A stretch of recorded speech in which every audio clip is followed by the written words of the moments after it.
Selamat sore saudara-saudara, kita berjumpa lagi. Sungguh bersyukur hari ini kita bisa bersama-sama beribadah kembali. Sudah lama sekali saya tidak merekam khotbah saya seperti ini ya. Nah hari ini khotbah ini direkam karena saya tidak berada di Calgary, saya berada di satu tempat di BC mengantar anak saya untuk mengikuti sebuah retreat. Oleh karena itu khotbah hari ini direkam ya, tapi saya berharap sekali meskipun khotbahnya rekaman tidak mengurangi makna dan tidak mengurangi arti dan pesan dari firman Tuhan untuk kita semua. Mari kita berdoa bersama. Bapa di surga, kami bersyukur sekali untuk kesempatan belajar firman Tuhan pada hari ini. Kami butuh Roh-Mu yang kudus Tuhan untuk memimpin baik hamba yang berbicara maupun jemaat yang mendengarkan firman Tuhan pada hari ini Tuhan. Kami berdoa supaya firman Tuhan menjadi pesan yang pribadi dalam hidup kami dan mengubah hidup kami untuk semakin berkenan kepada Tuhan.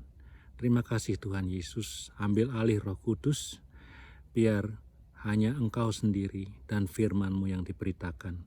Di dalam nama Tuhan Yesus kami berdoa dan mengucap syukur. Amin. Saudara, saya berharap kita semua dalam keadaan yang baik, dalam keadaan yang sehat ya.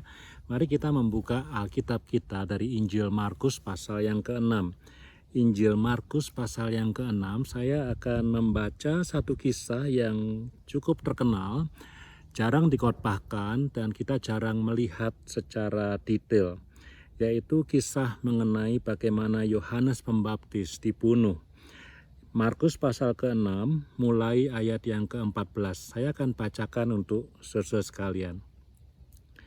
Raja Herodes juga mendengar tentang Yesus, sebab namanya sudah terkenal dan orang mengatakan. Jadi Raja Herodes mendengar mengenai Yesus. Yesus mulai terkenal dan orang-orang mengatakan Yohanes Pembaptis sudah bangkit dari antara orang mati dan itulah sebabnya kuasa-kuasa itu bekerja di dalam dia. Jadi orang-orang mengira, mengatakan bahwa Yesus adalah Yohanes Pembaptis yang sudah mati dan kemudian bangkit kembali. Yang lain mengatakan dia itu Elia, ya, Nabi Elia, nabi yang besar dalam perjanjian lama. Yang lain lagi mengatakan dia itu seorang nabi sama seperti nabi-nabi yang dahulu, ya. Waktu Herodes mendengar hal itu, ia berkata, dia bukan salah satu dari nabi-nabi yang dahulu, dia bukan Elia. Dia itu Yohanes yang sudah kupenggal kepalanya dan yang bangkit lagi. Percaya ya? Lihat ini. Bagaimana Herodes memahami Tuhan Yesus. Bagaimana ia mengerti Tuhan Yesus. Bagi Herodes, Tuhan Yesus adalah Yohanes yang pernah dia penggal kepalanya dan kemudian bangkit lagi. Sebab memang Herodeslah yang menyuruh orang menangkap Yohanes dan membelenggunya di penjara berhubung dengan peristiwa Herodias, istri Filipus saudaranya. Karena Herodes telah mengambilnya sebagai istri. Karena Yohanes pernah menegur Herodes, tidak halal engkau mengambil istri saudaramu. Karena itu Herodias menaruh dendam pada Yohanes dan bermaksud untuk membunuh dia, tetapi tidak dapat. Sebab Herodes segan akan Yohanes karena ia tahu bahwa Yohanes adalah orang yang benar dan suci. Jadi ia melindunginya. Tetapi apabila ia mendengarkan Yohanes, hatinya selalu terombang-ambing. Namun ia merasa senang juga mendengarkan dia. Akhirnya tiba juga kesempatan yang baik bagi Herodias. Ketika Herodes pada hari ulang tahunnya mengadakan perjamuan untuk pembesar-pembesarnya, perwira-perwiranya, dan orang-orang terkemuka di Galilea. Pada waktu itu anak perempuan Herodias tampil lalu menari dan ia menyukakan hati Herodes dan tamu-tamunya. Raja berkata kepada gadis itu, minta daripadaku apa saja yang kau ingini, maka aku akan memberikannya kepadamu. Luar biasa ya. lalu bersumpah kepadanya, apa saja yang kau minta akan kuberikan kepadamu sekalipun kalau itu adalah setengah dari kerajaanku. Anak itu pergi dan menanyakan ibunya, apa yang harus kuminta? Jawabnya, kepala Yohanes Pembaptis. Maka cepat-cepat ia pergi kepada raja dan meminta, aku mau supaya sekarang juga engkau berikan kepadaku kepala Yohanes Pembaptis di sebuah talam. Lalu sangat sedihlah hati raja, tetapi karena sumpahnya dan karena tamu-tamunya, ia tidak mau menolaknya. Raja segera menyuruh seorang pegawai dengan perintah supaya mengambil kepala Yohanes. Orang itu pergi dan memenggal kepala Yohanes di penjara. Ia membawa kepala itu di sebuah talam dan memberikannya kepada gadis itu. Dan gadis itu memberikannya kepada ibunya. Ketika murid-murid Yohanes mendengar hal itu, mereka datang dan mengambil mayatnya, lalu membaringkannya dalam kubur. Saudara-saudara, ini kisah yang tragis, bukan? Kisah yang mengerikan. Nah, kita mau belajar hari ini mengenai saya mencoba untuk melihat kisah ini dan menggunakannya untuk khotbah hari ini yang saya beri judul kualitas dari iman Kristen, ya, kualitas dari iman Kristen. Bagaimana kita menilai kualitas iman kita? Ya, kita semua tidak ada yang sempurna, kita semua ingin bertumbuh dalam iman percaya kita kepada Tuhan. Nah, bagaimana mengukurnya? Kalau kita itu growing, kalau kita bertumbuh atau kita itu justru menurun, ya, atau kita itu makin baik atau makin buruk, kita makin dekat dengan Tuhan Yesus atau makin jauh dengan Tuhan Yesus, bagaimana mengukurnya, gitu ya. Nah, yang pertama, memang iman itu bertumbuh sesuai dengan sedekat apa dan sejauh apa kita membaca firman Tuhan. Ya, itu sudah jelas sekali. Ya, no question bahwa pertumbuhan iman kita itu ditentukan oleh seberapa dekat persekutuan kita dengan Tuhan melalui firman-Nya. Tapi saudara jangan tertipu juga karena seringkali ada orang-orang yang banyak membaca Alkitab, ya, bahkan menghafal Alkitab. Ada orang-orang yang sering mendengarkan khotbah-khotbah di YouTube atau datang langsung pada acara-acara kebaktian kebangunan rohani, tetapi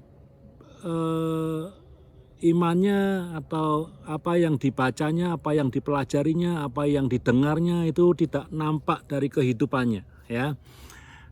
Orang-orang yang seperti ini kita sebut sebagai orang-orang yang munafik. Nah, kalau masih ingat Bible Study yang dipimpin oleh saudara kita Ali Wardana, Yakobus mengatakan bahwa iman tanpa perbuatan itu mati, gitu ya. Jadi seberapa banyak halaman Alkitab yang kita hafalkan setiap hari, seberapa banyak khotbah yang kita dengarkan setiap minggu, seberapa banyak ibadah gereja yang kita ikuti setiap hari Minggu atau KKR atau khotbah-khotbah di YouTube yang kita dengarkan itu tidak mengatakan seberapa hebat atau seberapa bertumbuhnya iman kita. Bahwa firman Tuhan, Alkitab, khotbah-khotbah itu menolong iman kita untuk bertumbuh, yes. Bahwa Alkitab, firman Tuhan itu krusial dalam pertumbuhan iman kita, yes. Tapi apakah jumlah halaman Alkitab yang kita baca, kita hafalkan, atau jumlah jam khotbah yang kita dengarkan itu mengatakan atau menjelaskan kualitas iman kita? Jawabannya tidak. Herodes adalah seorang yang senang kepada Yohanes Pembaptis, senang mendengarkan khotbah Yohanes Pembaptis. Kata Alkitab yang kita baca tadi, setiap kali dia mendengarkan khotbah Yohanes Pembaptis, hatinya bimbang. Ya, bimbang bukan dalam arti negatif, tapi hatinya merasa tersentuh, begitu ya. Herodes kita assume, kita tahu dia bukan anak Tuhan, dia bukan orang yang percaya kepada Yesus. Tapi ketika mendengarkan khotbah Herodes, hatinya tersentuh, ada sesuatu yang menyentuh hatinya. Ya, artinya khotbahnya Yohanes Pembaptis, ya, maksudnya Herodes tersentuh hatinya oleh khotbah Yohanes Pembaptis. Artinya apa? ketika Yohanes Pembaptis ada kuasa yang bekerja, ketika dia berkhotbah ada kuasa yang bekerja, itu kuasa Roh Kudus, dan itu menyentuh hati Herodes. Tapi dia tetap Herodes dan dia tetap memenggal kepala Yohanes Pembaptis, begitu ya.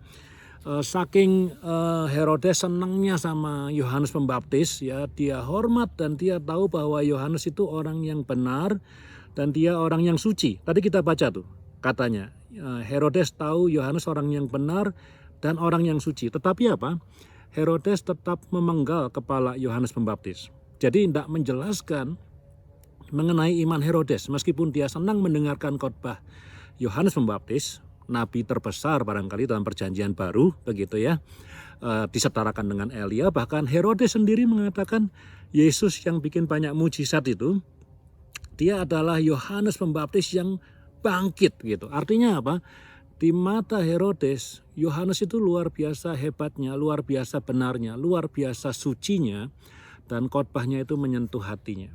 Tapi dia tetap memenggal kepala Yohanes Pembaptis. Ya, saya ingin mengatakan bahwa aktivitas kita di gereja, seaktif apapun kita di gereja, seberapa banyak pun ayat Alkitab yang kita hafalkan, seberapa banyak pun ibadah yang kita hadiri, seberapa banyak pun Bible study yang kita ikuti, seberapa banyak pun KKR yang kita kita dengarkan, seberapa hebat pun pendeta yang kita idolakan, ya, barangkali seperti Yohanes Pembaptis, barangkali even seperti Yesus gitu ya, tidak menggambarkan keadaan iman kita.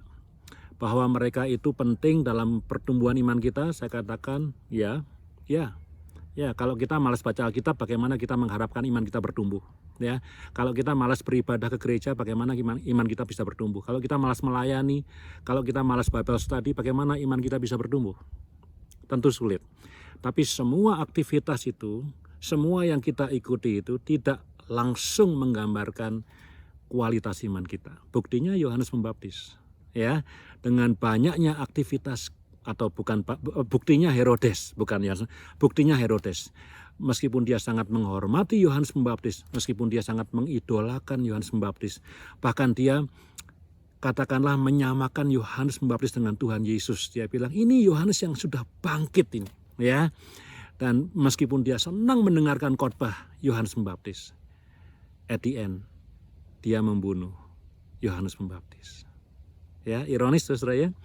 Tapi saya berdoa supaya tidak satu pun dari kita, tidak satu pun jemaat di House for Nation Calgary menjadi orang yang seperti ini, yang banyak melakukan aktivitas rohani. Tapi sebetulnya aktivitas itu tidak membawa imannya, tidak membawa hidupnya semakin dekat kepada Tuhan Yesus, semakin berkenan kepada Tuhan Yesus, dan makin serupa dengan Tuhan Yesus. Tapi at the end, bahkan tetap menyakiti Tuhan Yesus, dan mungkin termasuk membunuh Tuhan Yesus, seperti Herodes membunuh Yohanes Pembaptis. Ya, itu yang pertama. Yang kedua, saudara, khotbah tidak lama-lama ya. Yang kedua, kita bicara soal dosa. Apa sih dosa yang diperbuat atau dosa yang ada dalam kisah ini? Katakanlah dosa awalnya adalah perzinahan. Karena apa? Karena Herodes mengambil Herodias, yang sebetulnya adalah istri dari saudaranya yang bernama Philip, ya, atau Filipus, ya. Alkitab tidak menceritakan dengan detail, tapi barangkali kemungkinan besar ini involve, ya, dosa perzinahan, ya, seperti ketika Daud menginginkan Bathsheba. Jadi ada faktor perzinahan di sini, ya. Yang saya mau katakan apa? Dosa itu menjalar, dosa itu merambat. Ya, pertama perzinahan, ya. Kalau kita mau pakai hukum Taurat sebagai dasar gitu ya, kan perjanjian baru looking back to Taurat gitu ya, maka ada dosa perzinahan di sini karena Herodes mengambil Herodias, dan Yohanes mengatakan tidak halal kamu mengambil istri saudaramu, ya, tidak halal artinya apa? Haram. Ini dosa kata Yohanes begitu ya. Dosa yang kedua, kalau kita mau base ke Taurat, mungkin Herodes melakukan dosa karena dia mengingini milik saudaranya, ya. Saudara kalau punya tetangga dan tetangganya punya mobil yang bagus, lalu kepengen mobil itu, boleh enggak?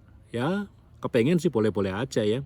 Tapi kalau saudara kepengen dan kemudian merampas dan merampok dan mencuri mobil itu, that's another story. Itu dosa yang besar sekali. Maka itu Taurat dengan jelas memperingatkan jangan mengingini apapun yang dimiliki oleh tetanggamu. Jangan menginginkan istrinya, jangan menginginkan rumahnya, jangan dan seterusnya ya, jangan menginginkan istrinya, istri tetanggamu ya, karena assumptionnya adalah kalau kamu ingin istri tetanggamu, kamu akan merebutnya, kamu akan mencurinya, kamu akan mengambilnya. Jadi bukan cuma dosa persinahan, tapi ada dosa rampok ini ya, bukan merampok mobil, bukan merampok harta, merampok istrinya orang lain.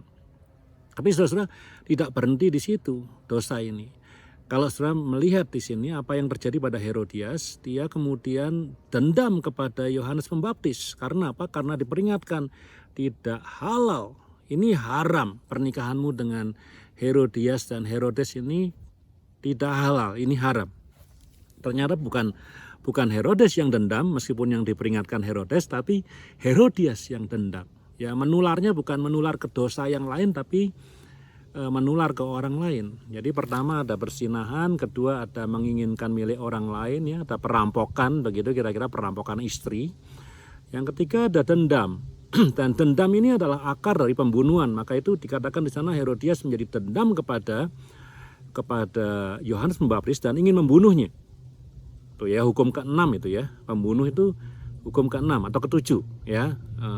Ya, jangan bersinah, jangan membunuh, jangan mencuri. Ke-7 berarti ya, ke-7 ya. Jadi ada 3 hukum Taurat yang dilanggar. Bersinah dilanggar, mengingini milik orang dilanggar, lalu ingin membunuh. Ya, at least 3 itu dilanggar.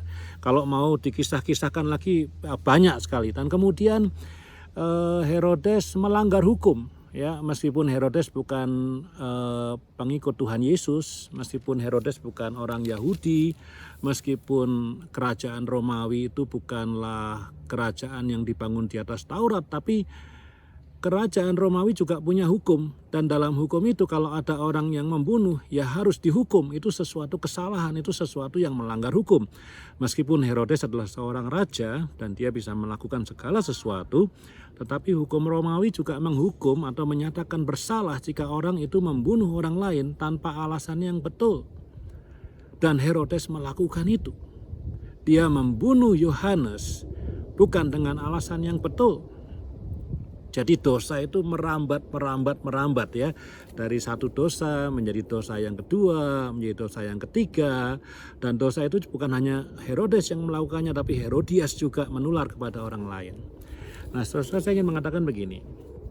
Kalau pada suatu hari atau pada suatu kali kita diingatkan Tuhan bahwa kita telah melakukan satu dosa, ya, atau diingatkan oleh sesama, ya, kadang-kadang Tuhan mengingatkan kita melalui sesama, ya, brother or sister in Christ, atau melalui khotbah kita diingatkan, kamu telah berdosa loh hari ini.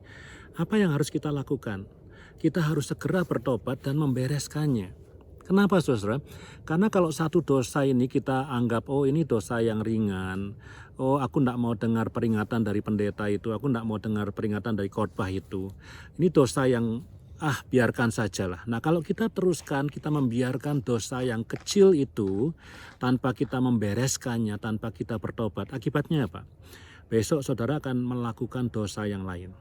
Dia akan merembet. Dan kalau sudah dosa yang lain, lusa saudara akan melakukan dosa yang lain lagi. Dan kalau sudah dosa yang lain lagi, kemudian the day after lusa, saudara melakukan dosa yang lain lagi. Jadi kalau sampai pada suatu hari, excuse me, batuk ya. Excuse me. Jadi kalau sampai pada suatu kali, pada suatu hari, saudara diperingatkan bahwa saudara telah berbuat dosa, segera bertobat dan segera bereskan. Kalau tidak, dosa itu akan menjalar kepada dosa-dosa yang lainnya. Ya, dan bisa menjalar kepada orang lain, kepada istri, kepada anak, kepada teman di sekitar saudara, karena pengaruh dari dosa yang saudara lakukan dan dosa yang tidak dibereskan dan dosa yang saudara tidak bertobat dan mengakuinya, itu akan menjalar. Nah, perhatikan, saya senang dengan satu kata ini ya, di Yohanes pasal yang ke-6. Ya, perhatikan ini. Ayat 21. Dikatakan di sana, akhirnya tiba juga kesempatan yang baik bagi Herodias. Ya. Akhirnya tiba kesempatan untuk apa? Untuk membunuh Yohanes Pembaptis. Ya. Tadinya nggak ada kesempatan, ya, padahal Herodias sudah dendam, Herodias sudah benci, Herodias sudah ingin membunuh gitu. Herodias sudah berzina, Herodes sudah berzina, Herodes sudah merampok istrinya Philip, merampok istrinya orang lain gitu ya, sudah melanggar hukum Taurat terus-menerus, tapi belum tiba waktunya untuk membunuh. Tapi akhirnya tiba kesempatan ini untuk menghabisi Yohanes. Nah, saudara, perhatikan, kita dosa kecil ya, hari ini kecil, kita anggap ini dosanya remeh. Biarkan saja. Besoknya nular dosa yang lainnya, masih kecil. Besoknya lagi nular, masih kecil. Tapi hati-hati saudara, karena akan tiba waktunya, akan tiba saatnya. Sesuatu yang kita anggap tidak serius itu menjadi sesuatu yang besar, yang bisa mematikan, yang bisa membinasakan. Hati-hati. Maka itu saudara, setiap ada dosa, kita perlu segera membereskan. Setiap kita diingatkan kamu berdosa, bereskan, bertobat, minta ampun. Kalau enggak, bisa kejadian ayat 21. Ini sekarang tiba waktunya. Dosa yang tadi kamu remehkan itu akan menghancurkanmu, akan mematikanmu, akan membinasakanmu. Jadi setiap dosa sekecil apapun, kalau kita diingatkan minta ampun kepada Tuhan, bertobat dan berkata kepada Tuhan, aku tidak akan mengulanginya lagi. Aku akan mati-matian berperang melawan dosa ini. Saya ingin sharing sedikit, saudara. Beberapa di antara kita bertanya, kalau kita berdosa, bertanya kepada saya, apakah kita harus mengatakannya kepada orang lain bahwa kita ini berdosa?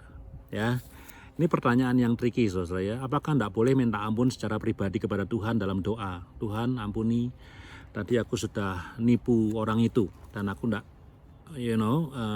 kita mengatakan, Tuhan kau kan tahu isi hatiku, aku tidak perlu minta maaf sama dia yang aku lukai, apa yang aku bohongi tadi. Yang penting kau tahu aku bertobat dengan sungguh-sungguh di hadapanmu, aku telah bersalah, aku telah berdosa dan aku tidak mau mengulanginya lagi. Saudara, saya tidak mau menghakimi. Saya tidak mau mengatakan bahwa kalau saudara mengaku dosa secara pribadi dalam hati kepada Tuhan, pengakuan itu tidak valid. Bukan, saya katakan ketika saudara bertobat secara pribadi dengan sungguh-sungguh menangis di hadapan Tuhan, tentu pertobatan saudara adalah pertobatan yang sungguh-sungguh. Saya percaya itu 100%, saya percaya pertobatan saudara sungguh-sungguh. Tapi saudara, saya katakan kalau saudara belum berani untuk mengakui dosa saudara dan minta ampun di hadapan orang lain, saya tidak mengatakan harus nulis di koran, nulis di Facebook, nulis di Instagram, atau ngaku di depan gereja saudara berdosa. Kalau saudara mau silakan, ya, saya tidak akan mencegah saudara mengaku dosa di depan gereja. Tapi at least kepada orang lain, satu orang lain. Kalau saudara belum berani untuk mengatakan itu, minta ampun, bertobat atas dosa dan kesalahan saudara, maka most likely, saya bukan nakut-nakutin ya, most likely saudara akan jatuh pada dosa yang sama very easily. Sangat mudah untuk jatuh kembali dalam dosa yang sama. Tapi kalau saudara pernah mengaku dosa itu kepada orang lain, ya, orang lain tahu, oh dia pernah berbohong, oh dia pernah berzina, oh dia pernah berkhianat, oh dia pernah mencuri, begitu ya. Kalau ada orang lain yang pernah itu, saudara akan jauh lebih berhati-hati untuk jatuh ke dalam dosa itu lagi. Karena apa? Karena ada orang yang mengawasi saudara.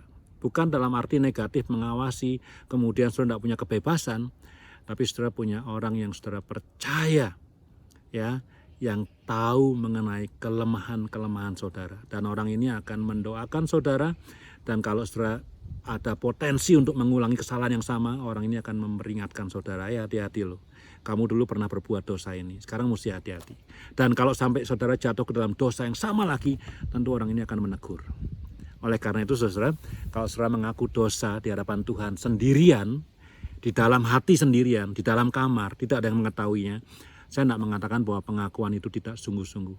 Tapi saya ingin mengatakan bahwa pengakuan itu meskipun sungguh-sungguh, tapi saudara akan sangat mudah untuk jatuh ke dalam dosa yang sama lagi. Akan sangat mudah jatuh ke dalam dosa yang sama lagi. Nah, apa yang saya ingin katakan saudara pada hari ini mengenai kualitas iman, ya. kualitas iman kita itu, perhatikan, saya sudah katakan di awal, kita semua tidak ada yang sempurna. Kita semua berbuat dosa, termasuk saya. Pendeta tidak ada yang sempurna, ya. Pendeta tidak lebih baik daripada jemaatnya. Semua kita manusia, by the grace of God, bisa menjadi umat yang percaya kepada Yesus Kristus. Amin, amin, right? Tidak ada kita yang sempurna. Kita semua berbuat dosa dalam pikiran, dalam tindakan, dalam kata-kata. Kita terus berbuat dosa setiap hari. Hati kita tidak murni, ya. Kalau begitu apa, saudara? Kualitas iman ditentukan dari seberapa banyak, perhatikan ini, dari seberapa banyak dan seberapa jujur kita mau bertobat. Itu kualitas iman. Ya, tentu bertobat yang sungguh-sungguh. Ya, bertobat yang sungguh-sungguh. Jadi kalau memang semua manusia termasuk orang Kristen tidak ada yang sempurna, termasuk pendeta, termasuk pastor, termasuk rohaniwan tidak ada yang sempurna. Lalu kualitas iman ditentukan dari mana? Ditentukan dari pertobatan. Karena apa? Tadi saya sudah katakan, dosa sekecil apapun itu kalau tidak diakui, tidak minta ampun, tidak dibereskan, tidak bertobat, dia akan menjalar menjadi besar, menjadi besar, menjadi besar, menjadi besar, dan kemudian membunuh dan membinasakan. Saya katakan, iman Kristen mengikut Yesus, musuhnya apa? Musuhnya dosa. Artinya apa? Tidak bisa kita ikut Yesus berapi-api, tapi dosanya juga membakar, membara, tidak bisa. Kalau kita ngikut Yesus berapi-api, logically, dosanya juga shrinking, menjadi kecil. Ya, kalau kita gembar-gembor tentang Yesus, khotbah sana sini mengenai firman Tuhan, tapi hidupnya dalam dosa, ya itu yang saya sebut tadi di awal, bukan saya, firman Tuhan katakan, itulah kemunafikan. Itu bukan iman Kristen, itu hidup palsu. Itu iman tanpa perbuatan adalah mati. Engkau percaya sesuatu tapi engkau tidak melakukannya. Ya maaf, saya ngomong-ngomong soal dosa dan ngomong ini dengan keras. Tapi itulah firman Tuhan. Nah yang ketiga saudara ya, tadi yang kita baca ada satu hal yang menarik sekali yang dikatakan Herodes kepada Salome, kepada anaknya. Dia mengatakan begini, apapun yang kau minta akan kuberikan kepadamu. Bahkan kalau perlu setengah dari kerajaan ini akan kuberikan kepadamu. Saudara-saudara, kualitas dari iman itu ditentukan oleh seberapa banyak kita mau memberi kepada Tuhan. Tunggu dulu, jangan alergi, saya tidak ngomong soal uang. Tapi seberapa banyak kita mau dedikasikan hidup kita ini kepada Tuhan. Tuhan pernah mengatakan, ini soal uang ya. Tapi khotbah ini bukan soal uang. Tuhan pernah mengatakan, Tuhan Yesus, di mana hartamu berada, di situ hatimu berada. Ya, kalau hartamu itu ada dalam diinvestasikan untuk membeli rumah, maka di situ hatimu ada. Kalau hartamu itu dipakai untuk investasi supaya anakmu bisa sekolah di sekolah yang hebat, di situ hatimu berada. Kalau hartamu dipakai untuk beli emas dan berlian, di situ hatimu berada. Kalau hartamu dipakai untuk melayani Tuhan, di situ hatimu berada. Itu menunjukkan prioritas kehidupanmu. Itu menunjukkan prioritas dari imanmu. Itu menunjukkan nilai dan quality of your faith. Seberapa banyak engkau akan berikan, dedikasikan kepada Tuhan. Dan Herodes ini menarik saudara. Ketika dia mengatakan kepada Herodias, apapun yang kau minta akan kuberikan, dia tidak ngomong di kamar, sembunyi-sembunyi. Dia ngomong in public, di depan pejabat, di depan pembesar. Apapun yang kau minta aku akan berikan.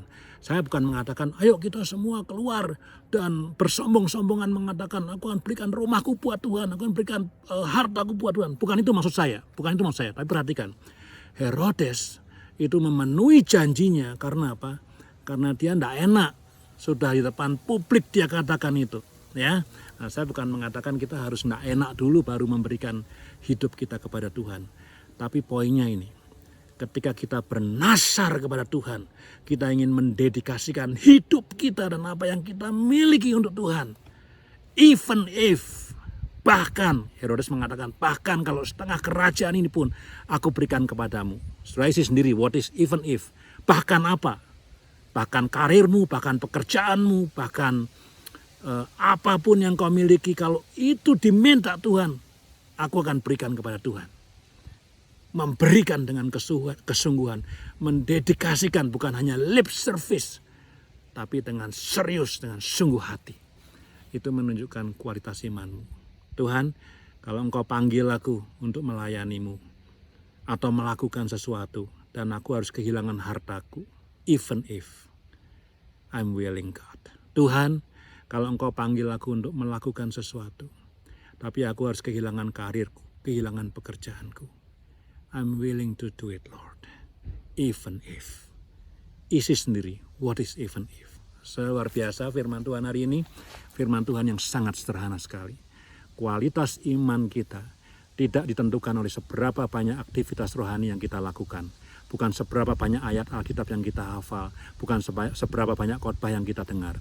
Tapi seberapa hidup kita sesuai dengan firman Tuhan yang kita baca. Seberapa hidup kita sesuai dengan khotbah-khotbah yang kita dengar. Otherwise kita ini orang-orang yang munafik, iman tanpa perbuatan mati. Dan yang kedua, saudara, tidak ada satupun kita yang bisa menyombongkan diri sebagai orang suci. Tapi kualitas iman kita ditentukan oleh pertobatan kita terhadap dosa-dosa yang kita lakukan. Sungguh-sungguh minta ampun, dibereskan, dan tidak melakukannya lagi. Dan yang ketiga, iman kita, kualitas iman kita kepada Tuhan ditentukan oleh seberapa besar kita mau mendedikasikan hidup kita, memberikan hidup kita sesuai dengan panggilan Tuhan, sesuai dengan apa yang Dia mau dan kehendaknya. Haleluya. Mari kita berdoa. Bapa di surga, hamba berdoa untuk jemaat House for All Nation di Calgary. Kami semua ingin bertumbuh dalam iman kami. None of us perfect. Kami semua ingin bertumbuh semakin berkenan kepada Tuhan. Tolong kami Tuhan, kami butuh bantuan-Mu, kami butuh pertolongan-Mu Tuhan. Untuk bisa growing in our faith, in the quality of our faith. Hidup semakin berkenan kepada Tuhan. Tolong kami Tuhan Yesus, tolong kami tidak menjadi orang yang munafik, tidak menjadi orang yang percaya tapi tidak berbuat. Dan juga tolong kami untuk berani mengaku dosa dan tidak mengulanginya lagi. Dan yang terakhir, tolong kami Tuhan, sentuh hati kami, bicara pada kami. Aku akan berikan segala sesuatunya kepada Engkau Tuhan, even if. Terima kasih Tuhan Yesus. In your precious name. Amen. Haleluya. Tuhan memberkati.